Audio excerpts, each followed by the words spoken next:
Hello and welcome to the return of True Gamer Dimensions. I'm your host, Aaron the Gaming Godfather, here with two movies today. One great and one with significant potential.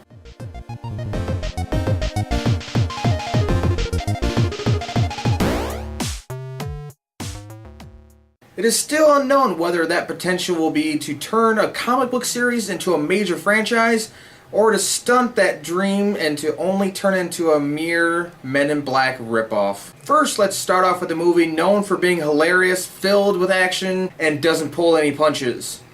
The Toxic Avenger. We start off with a description of our setting, the horrendous state in which Tromaville stands, and our hero?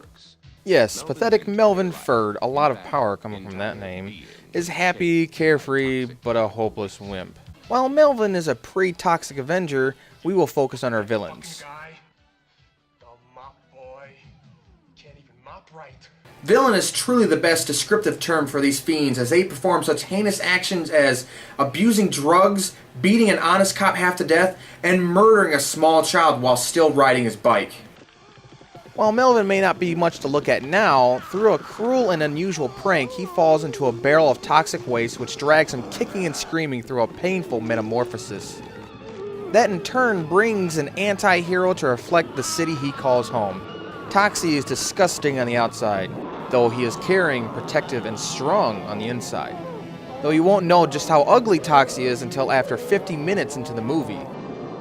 With its fantastic fight scenes, you would think to call The Toxic Avenger an action movie. But then you have to take into consideration the large amount of gore seen throughout. Let us not forget that this movie has a substantial amount of humor as well. Whether that humor was intentional or not, it works.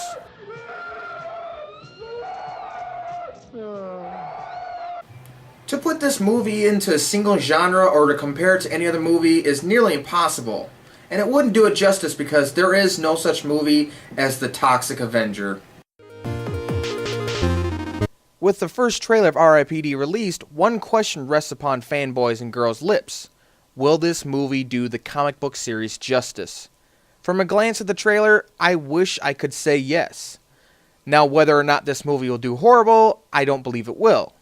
This is partially due to the fact of the all-too-strong resemblance this movie will have with Men in Black. A solid writing and directing setup worked on R.I.P.D., but with an auspicious producer behind it all. Peter M. Lenkoff was one of the writers for the R.I.P.D. comic book series, as well as a TV and film writer-producer. How strong is the film and TV side of his career? His name is attached to Son-in-Law, Demolition Man, La Femme Nikita, CSI New York, Jury Duty, and Hawaii Five-0 to name a few. A mixed bag, yes.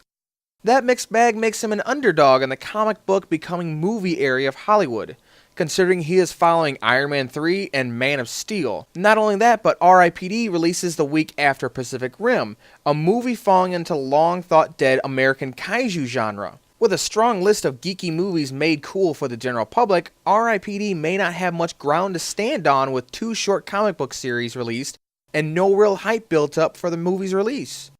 But I could be proven wrong, and for now, let's just tear the trailer apart for fun. From what we can pick up from this trailer, we find out that Ryan Reynolds was an honest cop gunned down in line of duty and then becomes one of God's cops to keep the dead off Earth. What this trailer tells us is that the movie and the comic book series shares very few similarities. Ryan Reynolds' character's name is different, he even has a different death, and possibly a different motive for joining the R.I.P.D. The reason why I say possibly is because we aren't shown Ryan Reynolds actually joining the R.I.P.D., just that he has joined. In the comic book series, those that join are actually in it for the justice and or revenge. Each one of those that fills the ranks of R.I.P.D. was once a good cop that was betrayed or killed in a way that went unpunished. If you join the R.I.P.D., you get to bring justice for your murder and punish those involved. Plus, you are stuck in R.I.P.D. for 100 years, or else you don't go to the good place populated by Rodney Dangerfield, Moe, Larry, and Curly, and other such people that would make eternity truly amazing. Upon seeing the bad souls in this trailer, I start to lose interest because they simply look more like Men in Black aliens rather than the demonic creatures found in the comic book series.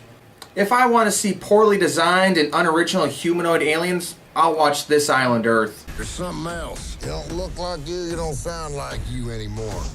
Well, dog my cats, if Jeff Bridges ain't a fish out of water trying to do that old Texas accent. Shoot fire hell damn piss, Jeffrey boy. If you ask little on me, that accent's just a little bit off.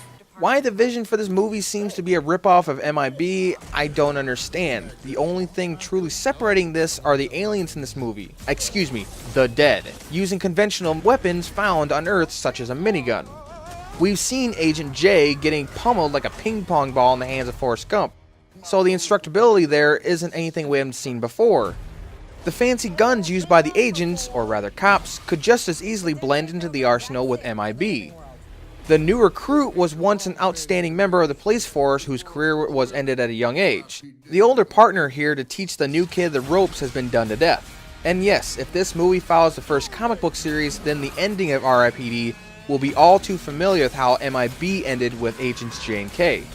Oh, did I mention that 2 men, 1 veteran, 1 recently recruited, are the only people capable of stopping the end of the world?